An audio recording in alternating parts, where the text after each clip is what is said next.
Practising on a potato paddock helps provides the power for ex-All Blacks in French rugby. Practising on a potato paddock helps provides the power for ex-All Blacks in French rugby. Kiwi coach Simon Mannix has put Paul's sparkling away win in Paris down to his ex-All Black stack team training on a field of potatoes. Away wins are rare in France's top 14 competition, but Pau pulverized Stade Francais 45 on Sunday, Monday NZ time, to continue their mid-season renaissance on a day when Vern Cotter's Montpellier returned to the top of the table with a last-gasp 30-29 win at champions Clermont-Auvergne. Mannix, a former All Blacks first 5/8, quipped to L'Equipe after the match, played on a puggy pitch, that Paul's recent success could be down to the club's training conditions in the south of France. Maybe it's thanks to our field of potatoes on which we train in Pau. We groan because we train in disgusting conditions, but it pays today.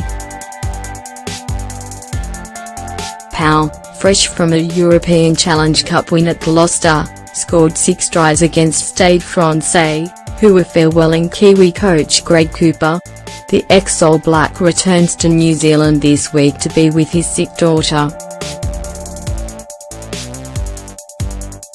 Mannix, a Wellingtonian who has been based in Europe as a player or a coach for 20 years, fielded 6 New Zealanders in his matchday 23.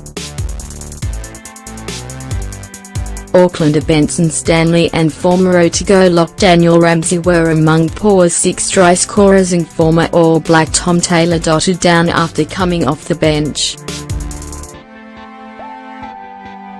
Ex-All Black pivot Colin Slade, who won rave reviews for his direction of the Pau backline, kicked 5 conversions. Conrad Smith, who received a yellow card for a dangerous tackle, started at centre for Pau, and Jamie McIntosh, a former All Black prop, was a substitute. Pau are now 8th in the top 14 and are pushing for a place in the top 6 playoffs. Mannix said his team were capable of a lot, but because of mixed performance since the beginning of the season, we were not respected, he told L'Equipe. With this victory in Paris, I hope that will be the case. I am proud of my team. After our victory in Gloucester last weekend, this success should serve as a click. I hope we will move forward. Montpellier regained the top 14 leaders' mantle after a last-minute try to former Crusaders favourite Nemanja Nadolo. Montpellier beat champions Clermont-Auvergne 30-29 on Sunday after Nadolo crossed after some sustained pressure and former Springboks halfback Ruan Pinner added a match-winning conversion. Nadolo was L'Equipe's choice as man of the match, with the French sports newspaper impressed with the Fijian wing's legendary power and his charges, which caused countless damage to the Clermont defence. Montpellier no 8 Louis Picamol, overlooked by new coach Jacques Brunel for France's Six Nations squad, responded with 2 tries. Cotter fielded ex-All Black Aaron Cruden at no 10, but he had to defer to Pinner in the goal-kicking pecking order.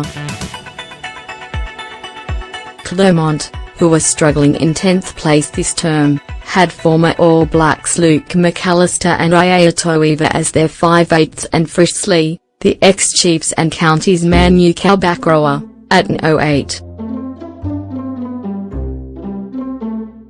Dan Carter made a successful return to Racing 92's starting lineup in a 18-13 away win at Castors on Saturday, Sunday NZ time. The All Blacks great played his first game after a 3-month injury break, against Leicester Tigers in the European Champions Cup last weekend, taking the field for the final 25 minutes.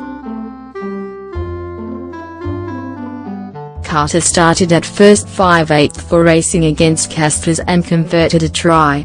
Argentine wing Warnimhoff grabbed a double.